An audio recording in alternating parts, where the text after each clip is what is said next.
Bueno, buenas tardes. Qué bueno que estamos una vez más juntos a la distancia. Qué bueno que una vez más estamos aquí listos para estudiar la palabra de Dios. Señor les bendiga a todos, hermanos. Sean bienvenidos. El Señor les bendiga a todos aquellos que están escuchando.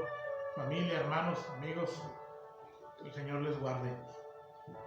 El domingo pasado les compartía yo un pasaje muy interesante que nos habla, quiero decirlo así, del compañerismo que existe al trabajar todos juntos. Me gustaría que lo viéramos así, como un compañerismo. No quisiera, hermanos, que después de haber compartido la palabra de Dios en este pasaje que nos habla del trabajo distribuido, no quisiera que quedara un tono como de exigencia y como carga para todo el mundo. No, hermanos, al contrario. Por eso quiero decirlo, el compañerismo que existe al trabajar todos juntos. ¿Sabe? Hoy no voy a hablar de eso. Hoy quiero empezar una nueva serie. Ahorita voy a platicar de ello. Pero no quiero dejarlo sin mano. ¿Sabe? Quiero que note algo bien importante que tenemos que ver entre líneas y que ahí está bien claro. El Señor instituyó, en este tiempo apenas estaba surgiendo, apenas el Señor lo estaba instituyendo por medio de Moisés, todo lo que era el culto hacia Él, hacia Dios, cómo tenía que hacerse. Y en medio del culto el Señor dio también estas indicaciones a quienes se tenían que encargar de levantar, como ya lo platicamos la semana pasada, el domingo pasado, quienes tenían que encargarse de desarmar el tabernáculo, guardar las cosas y cargarlas y todo esto de la transportación. El Señor instituyó también a los jueces y el Señor instituyó a los sacerdotes. Los jueces, aunque no estoy hablando del libro de los jueces, eran personas que estaban capacitadas para juzgar ciertas situaciones. Y el Señor distribuyó el trabajo. Quiero que note esto bien importante. No era posible, hermanos, familia, usted que me escucha, no era posible ir adelante con el culto a Dios, con el servicio a Dios. No era posible hacerlo si todas estas familias que mencioné no hicieran su trabajo. Ellos eran importantes. Estaba el sacerdote, que era el único que entraba, el sumo sacerdote que entraba una vez al año al lugar santísimo y ahí hablaba con Dios. Y estaba Moisés, el gran legislador, podríamos decir el mero jefe. Pero nada de lo que tiene que ver con la adoración a Dios, el culto a Dios, se podía llevar a cabo sin las familias, las personas que hacían todo ese trabajo. A primera instancia, hermanos, yo creo que, como decía yo, podríamos verlo como una carga, como una imposición. Pero vea que en ellos también recaía una enorme bendición. Ciertamente una responsabilidad, pero una enorme bendición de contribuir con esto para que se llevara a cabo el culto a Dios. Y hoy día, hermanos, sigue siendo igual. No basta el pastor, hermanos. No basta incluso algunos otros líderes para que el culto a Dios se lleve a cabo. Es necesaria la participación de todos. Allí en el Antiguo Testamento se le puede hablar como la congregación del desierto, pero en el Nuevo Testamento hablamos de la iglesia. Es la iglesia. Todos somos la iglesia. Así que medite en ello, hermanos. Medite en ello. Al hablar de trabajar todos juntos es el compañerismo que encontramos en ello. Todos juntos participando y todos juntos llevándonos una buena porción de bendición para nuestras vidas y para los que nos rodean. Yo quisiera que si acaso quedó la idea de repartir solamente el trabajo y como una imposición y cargas para todos, no es eso. Si acaso dice en prisión, creo que me quedé corto. Me faltó hacer un reapunte, como resaltar esto. La gran bendición de participar del compañerismo que surge al trabajar todos juntos. Qué bendición es trabajar todos juntos. Hoy quiero hablar de un tema que a todos nos ocupa, como familia de Dios, como familia de la fe, como hijos de Dios, como cristianos. Parte esencial de nuestra vida, de nuestro diario vivir. Quiero primero platicarles una anécdota de un pastor que escribió esto y lo dejó como una nota para que todos lo leyeran. Dicen que en cierta ocasión, al terminar un culto de oración, un culto entre semana, al terminar el culto, una jovencita se le acercó a este pastor y le entregó una notita, un papelito, y se fue la niña. Cuando tuvo tiempo, este pastor revisó la notita y esta niña le dejaba un recadito, le decía que pedía oración para que su madre volviera. Y este pastor encontró que esta niña había perdido a su padre hacía algún tiempo. Su padre murió y la mamá de ella, al no mucho tiempo, la abandonó. La niña quedó a cargo de, no sé, una tía, un familiar quedó a cargo, pero la niña estaba sin su padre y sin su madre. Entonces el pastor dijo, bueno, una oración bastante difícil. Al no mucho tiempo, una persona le dijo al pastor, ¿sabe quién vino a la oración hoy? Aquella niña, dice, que pidió oración para que su madre volviera y que no sabe que su madre ya volvió, dijo. A lo que el pastor se sonrió y se le veía una cara de alegría y siguió diciendo a esta persona, ahora está pidiendo porque su madre se convierta a Cristo.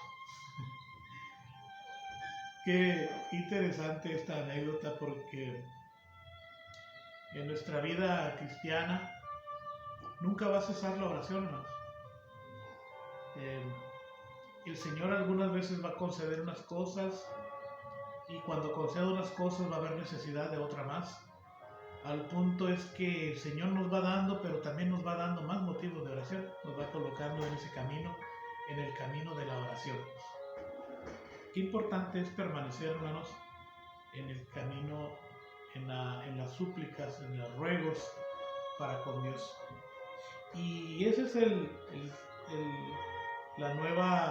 nuevo tema que quiero, la nueva serie de estudios que quiero empezar, hermanos. Hoy el primero. Vamos a hablar acerca de motivos de oración que encontramos en la palabra de Dios. Y sabe que en la Biblia tenemos muchos, pero muchos ejemplos de oración. Voy a seleccionar algunos para encontrar una enseñanza para nuestras vidas, tanto del Antiguo Testamento como del Nuevo Testamento, oraciones hechas por alguien. Y hoy quiero empezar por una oración hecha, o el motivo, el lugar y la ocasión de una oración muy importante para el Señor Jesús. En la vida del Señor Jesús encontramos al menos 3 eventos que fueron sumamente decisivos para su ministerio y que tenían que ver con la redención y con la salvación de todas las personas. Uno de ellos fue cuando en aquella ocasión que estaba él siendo bautizado, se escuchó una voz que dijo, este es mi Hijo amado, en el cual tengo complacencia. El motivo importante o la razón importante que estoy mencionando es la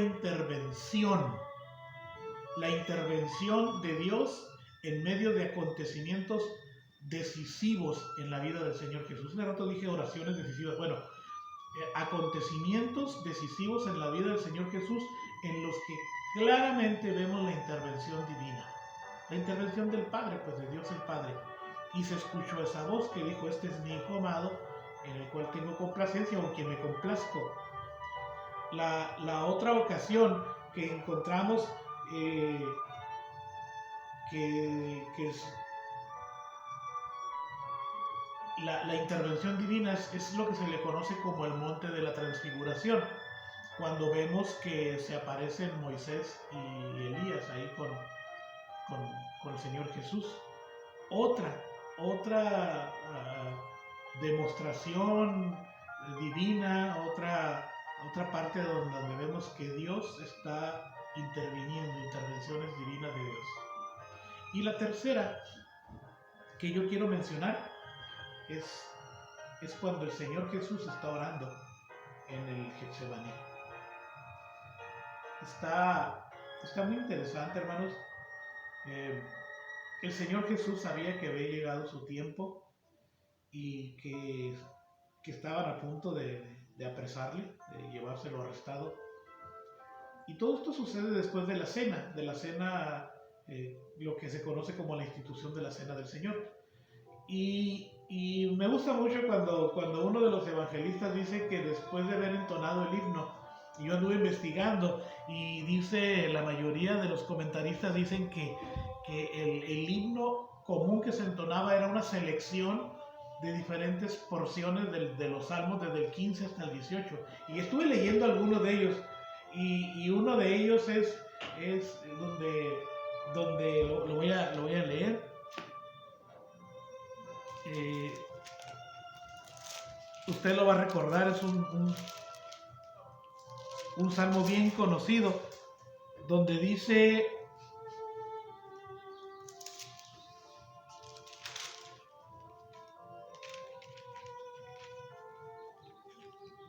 uno de ellos es Jehová quien entrará en tu tabernáculo. Y el que yo quiero mencionar es este.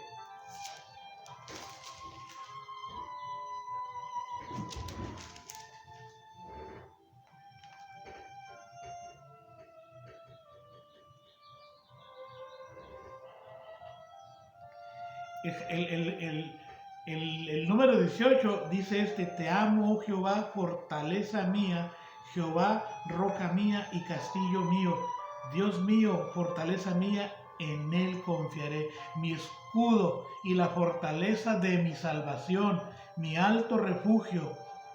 Invocaré a Jehová, quien es digno de ser alabado, y seré salvo de mis enemigos. Y sigue el salmo. Ese salmo es el número 18, es una porción. Y me gusta mucho porque el Señor Jesús en el Monte de los Olivos clamó a Dios y por fortaleza, pero en este salmo vemos que incluso al entonarlo, lo entonaron como un salmo donde se da por cierto, se confiesa que la fortaleza, el escudo, nuestro castillo, nuestra salvación es Dios. Cristo mismo entonó este canto, algunas porciones de estos salmos, dando por cierto que Jehová era su fortaleza y su escudo, y en él era fortalecido. Qué interesante, ¿verdad? Cuando vemos esta porción, hermanos, cuando el Señor Jesús fue al Monte de los Olivos a orar, la mayoría, todos los evangelistas que mencionan este pasaje, que está en Mateo, Marcos y Lucas también, todos dicen que se hizo acompañar de algunos de sus discípulos. Léale ahí, está entre ellos Pedro, y uno de los evangelistas dice, y los hijos de Zebedeo, que eran Juan y Jacobo, los hijos de Zebedeo. Pero la mayoría dice que eran Pedro y otros discípulos. Y con ellos se acompañó. Y cuando iba a estar orando, fíjese bien, yo quiero mencionar resaltar algunas cosas que a mí me parecieron bien importantes con respecto a la oración de Jesús. Y yo quiero que usted note esto. Cuando el Señor Jesús va al Monte de los Olivos,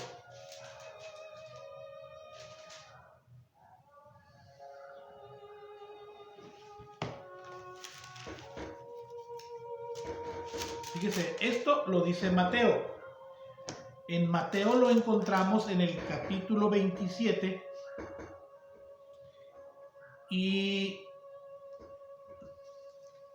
Perdón, no, en el capítulo 26 tenemos, en Mateo tenemos capítulo 26, desde los versículos 36 en adelante se está narrando cuando Jesús está en el Getsemaní, que es el monte de los olivos. Y dice que tomando a Pedro y a los dos hijos de Zebedeo, este es el que dice Zebedeo, que eran, los hijos de Zebedeo eran Juan y eran Jacobo. Y fíjese bien, lo que nos dice, me emociona, hermano, lo que dice Mateo, dice, y comenzó a entristecerse, bueno, dice, y tomando a Pedro y a los dos hijos de Zebedeo, comenzó a entristecerse y a angustiarse en gran manera. Entonces Jesús les dijo, mi alma está muy triste hasta la muerte, y quédense aquí, les dijo, y oren conmigo. Y mientras él se apartó, Lucas dice a una distancia de tiro de piedra, y otros dicen que se apartó una distancia. ¿Cuáles son, hermanos, la mayoría de las veces las razones por las cuales nos acercamos al trono de la gracia de Dios por medio de la oración? ¿No es verdad, hermanos, que nuestra oración se vuelve más intensa, se vuelve como con más fuerza, como con más vigor, más continua, más intensa, cuando estamos pasando por situaciones como las que menciona Mateo? Bueno, tanto Mateo, Marcos y Lucas mencionan esta condición, y el Señor Jesús estaba bien triste. Y vea, Mateo no se guarda nada y dice que comenzó a entristecerse y a angustiarse, en gran manera. Y todavía el versículo que sigue dice que les dijo, mi alma está muy triste hasta la muerte. Era una tristeza enorme la que embargaba la vida del Señor Jesús. Era un peso enorme lo que estaba sobre él. Y no es para menos. Él sabía que pesaba sobre su vida la gran responsabilidad y la ordenanza de Dios, porque así lo creemos, de padecer en la cruz para traer salvación para el mundo entero.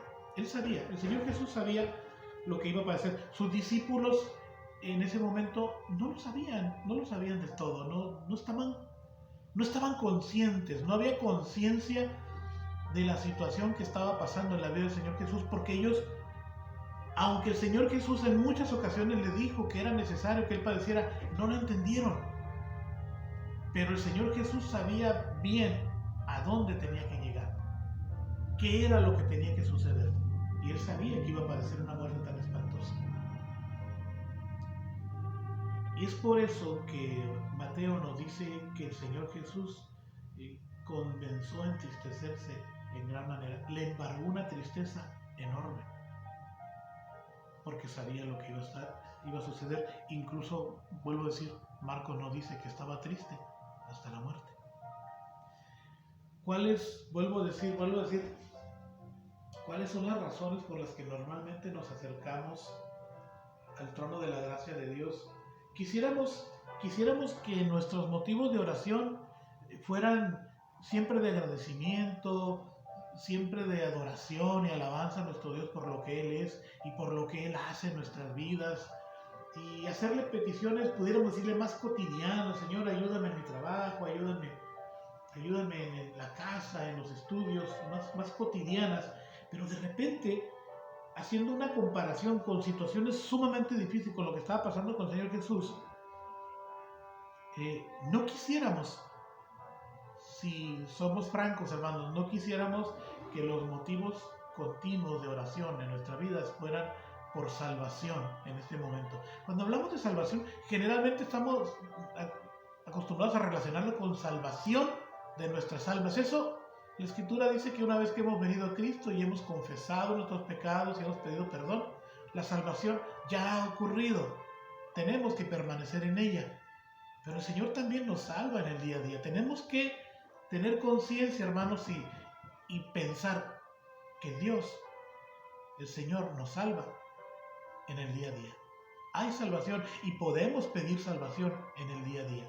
Otra cosa que quiero mencionar, hermanos, esto lo menciona Mateo. Y yo, como le vuelvo a decir, recorrí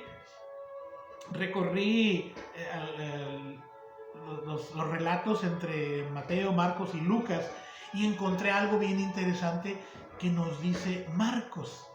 Recuerde lo que le he dicho, los evangelios sinópticos es como una sinopsis, es como si como diferentes personas estuvieran contando la misma historia, pero cada uno de ellos puntualizó algo que se le hizo más importante. Y que uno no lo haya mencionado no significa que no sucedió, significa que le pareció, a otro no le pareció importante, pero a este le pareció más importante esta parte. Y eso es lo que me gusta cuando un acontecimiento lo vemos en todos los evangelios. Y Marcos, fíjese bien, Marcos le dice algo muy interesante. También menciona, en Marcos lo tenemos en el capítulo 14, desde el versículo 32 en adelante. Y en el versículo 34 también les dice, mi alma está muy triste hasta la muerte. Está muy bien. También, sin embargo, agrega algo bien interesante que bien haremos en agregarlo también en nuestras oraciones. En el versículo 36 dice, y decía, Abba Padre, todas las cosas son posibles para ti. ¿A poco no le hemos dicho al Señor así? Señor, tú lo estás viendo, Señor, en este momento. Solamente tienes que tocar, Señor. Tú solo tienes que dar la orden, Señor. Todo es posible para ti. ¿A poco no hemos orado de esa manera, hermano? Pero fíjese la otra parte que a lo mejor no nos gusta mencionar mucho. Todas las cosas son posibles para ti. Y luego le dice, aparte de mí esta copa, mas no lo que yo quiero, sino lo que tú. Otro evangelista dice, no se haga mi voluntad sino la tuya. Pero dice, mas no lo que yo quiero, sino lo que tú. Sabe que muchas veces, hermanos, estamos muy dados a decirle al Señor, Señor, quiero que hagas esto, Señor, voy a decir algo, hermanos, que ¿cuántos no quisiéramos que nadie padeciera enfermedad y que aún nadie tuviera que padecer la muerte? Y si somos francos, hermanos, somos honestos, más de uno, creo que si tuviéramos en nuestra mano la capacidad de otorgarle a todo mundo la salud y todo mundo al instante la salud, al instante la vida, creo que lo haríamos. Sin embargo, nosotros no conocemos los planes perfectos de Dios, no conocemos lo que está más adelante y los planes que Dios está entretejiendo. Por eso es que yo soy muy escéptico, hermanos, cuando algunas personas dicen que declaran y confiesan y decretan. Yo declaro en el nombre de Jesús que esto va a suceder, yo decreto que sí. Y dicen, es bíblico. Bueno, pero Jesús no lo hizo en ningún momento. Dice el escritor sagrado a los hebreos que Cristo en los días de su carne, ofreciendo ruegos y súplicas con gran clamor y lágrimas a aquel que lo podía librar de la muerte, dice, fue oído a causa de su temor reverente. Y aunque era hijo ¿de quién? Pues el Hijo de Dios. Aunque era hijo, por lo que padeció, aprendió la obediencia. Les prometo proporcionarles ese versículo. Ese ahorita lo saqué de mi mente. Les voy a proporcionar ese versículo para que ustedes lo comparen. Si por ahí está mi hermana Margarita también viendo el video, hermana, por ahí, cuando oigas esto, toma tu Biblia y búscalo y compártelo con los hermanos para que no tengan que esperarme tanto a que yo después lo busque. Gracias por la ayuda de mi hermana Margarita, ella se esfuerza mucho. Ella el otro día pedía que oráramos mucho por ella. Pues claro que sí, oramos los unos por los otros. Yo sé que todos hemos estado orando, yo sé que han estado orando mucho por mí. Aprovecho para decir, oremos los unos por los otros. ¿Cuántos no estaríamos dispuestos, hermanos, a simplemente conceder lo que todos pedimos? Pero ¿sabemos lo que está adelante? ¿Sabemos lo que sigue? Como dijo alguien por ahí, ¿y después qué? ¿Qué tal si después de conceder una cosa se hace un problema más grande? El Señor sabe todas las cosas. El Señor Jesús nos da una enseñanza y dijo, mas no lo que yo quiero, sino lo que tú. Y el Señor Jesús, en gran agonía, en una oración altamente intercesora, sabía que su muerte estaba próxima y dijo, Señor, si es posible, líbrame de esto que está por pasar, pero no se haga lo que yo quiero, sino lo que tú quieres. El Señor Jesús nos da un ejemplo enorme de cómo someternos a la voluntad de Dios. Cuando hemos llegado, hermanos, a ese punto en nuestras oraciones, que es, yo se los digo, hermanos, es tan difícil después de haber elaborado una gran oración y quizás sentimos que casi hicimos que bajara el cielo y las estrellas con una oración, como alguien dice por ahí, una poderosa oración, y que ya casi sentimos que hasta los ángeles bajamos, y a lo último tener que decir, Señor, sin embargo, estoy consciente que es mejor que se haga tu perfecta voluntad. ¡Ah, cuán difícil es eso! Cuán difícil es que finalmente decir, Señor, bueno, pero haz tu voluntad, Señor. Y en vez de andar por ahí decretando y... Mire, le voy a dar un ejemplo, va a sonar muy frío. Yo sé que va a sonar muy frío y muy burdo. Yo conocí un hermano. Yo creo que muchos lo conocieron. Un gran ícono para mí. El hermano era para mí un ícono de las declaratorias y de las confesiones y todo eso. Él todos los días daba su declaratoria. Declaro que este día esto y este día otro. Santiago Sanmarín, muchos lo conocerán. Un gran siervo de Dios, creo yo. Al decir esto no estoy condenándolo a él de ninguna manera, pero difiero mucho porque la Biblia no me permite hablar de que yo tengo autoridad para decretar que las cosas sucedan como yo quiero que sucedan. Acabamos de verlo. El hermano en algún momento enfermó. Se puso muy malo en su corazón y finalmente falleció el hermano. Y yo digo, ¿por qué no alguien decretó o declaró que el hermano se levantara de ese lecho de muerte?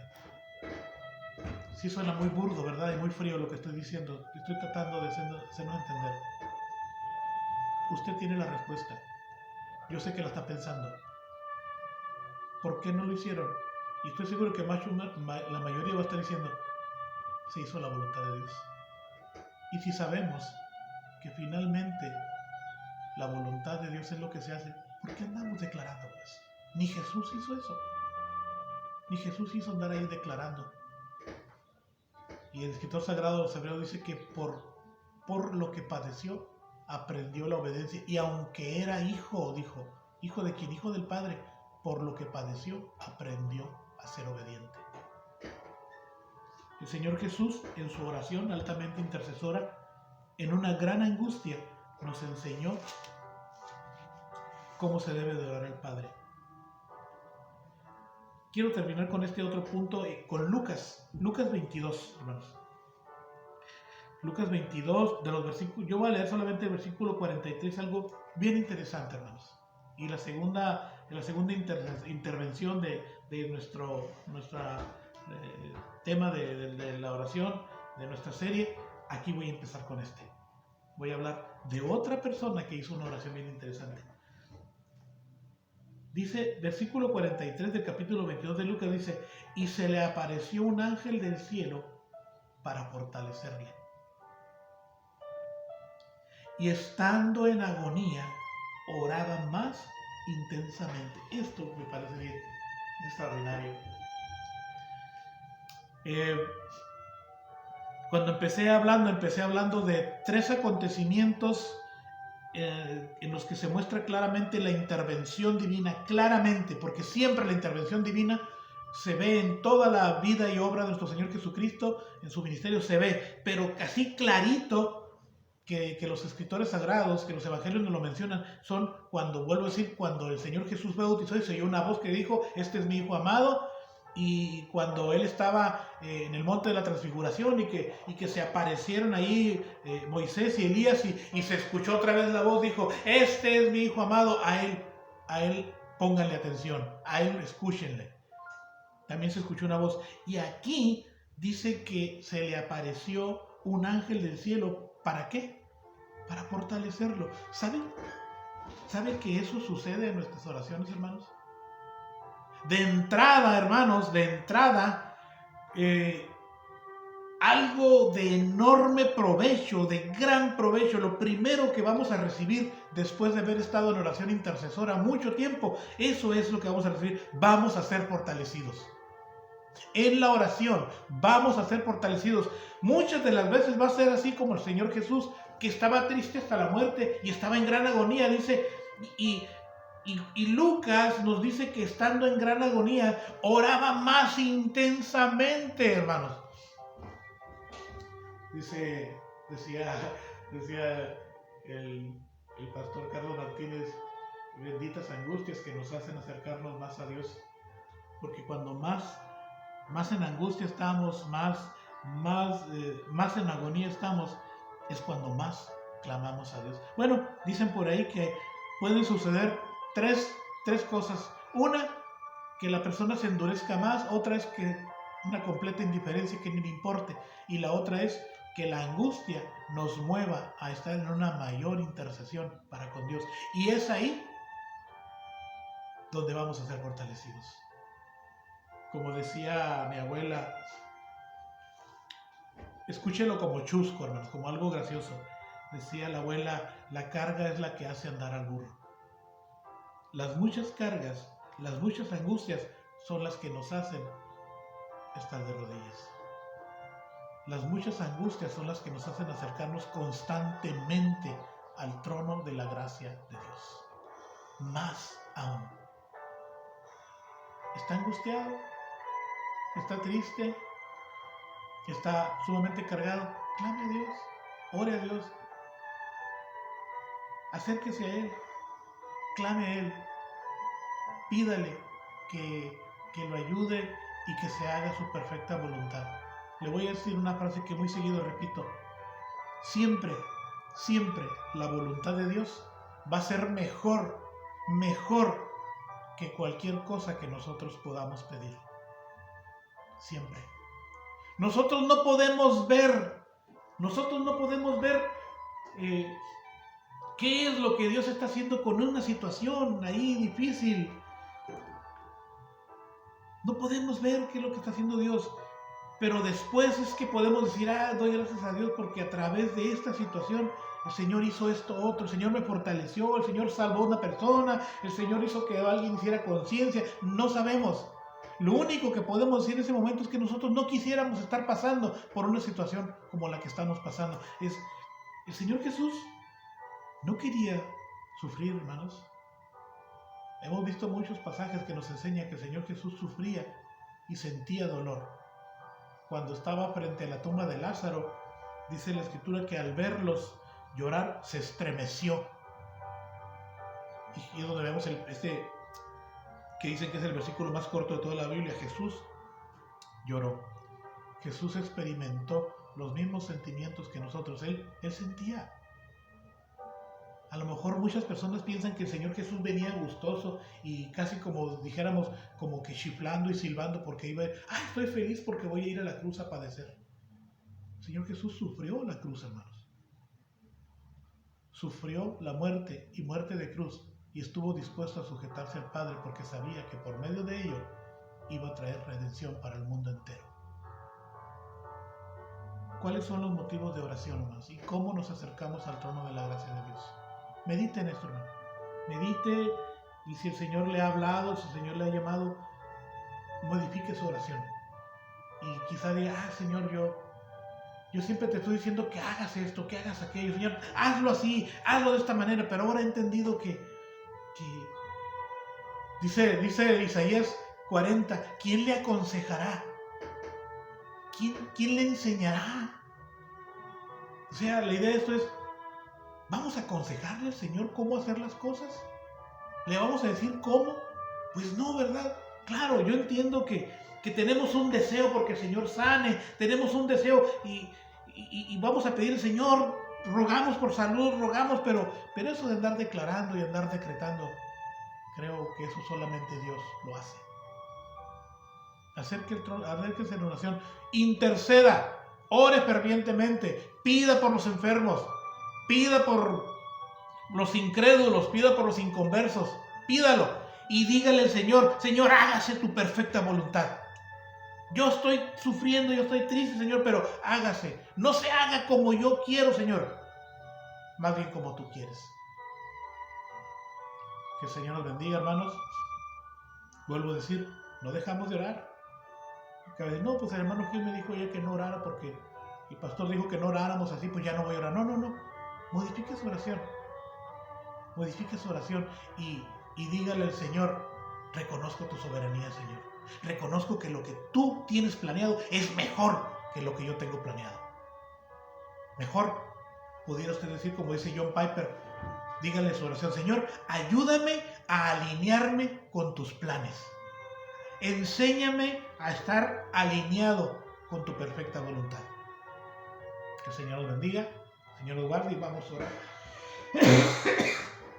Señor bendito, queremos permanecer intercediendo los unos por los otros. No vamos a ceder, Señor, no vamos a dejar de orar, pero hoy hemos aprendido, Señor, que la oración debe ser con toda reverencia, Señor. Siempre recordando que eres tú el que toma las decisiones, eres tú el que tiene la última palabra, Señor. Enséñanos a sujetarnos a ti, enséñanos a entender que tú tienes planes perfectos y que muchas de las veces las cosas no van a suceder como nosotros quisiéramos o como nosotros planeamos que sucedan. Enséñanos, por tanto, Señor, a depender de ti, a sujetarnos a ti, a estar contentos, Señor, con lo que tú haces. Pero también enséñanos a no ceder ante la oración, a no dejar de orar, Señor, a no ceder en nuestras oraciones, ayúdanos a permanecer constantemente en oración. Hoy pido, Señor, por toda nuestra familia de la fe, ciertamente pido, Señor, por nuestra congregación. Tú conoces las necesidades y las peticiones, Señor, de cada uno. Haz, Señor, conforme a tus riquezas en gloria, oh Dios, y conforme a tu perfecta voluntad con cada uno de nosotros, Señor. Hay necesidades físicas, hay necesidad de salud, Señor.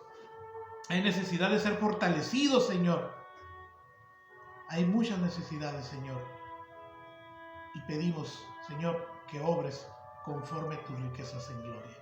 Bendícenos a cada uno, a cada familia representada y a cada persona que hoy nos observa por los méritos de Jesús. Amén. El Señor le bendiga, el Señor le guarde con la ayuda de Dios. El siguiente jueves, este jueves que viene, hermanos, tenemos culto presencial. A las 11 de la mañana estaremos aquí en la iglesia, les esperamos. Haga planes, véngase para estar juntos en armonía de manera presencial. El Señor les guarde.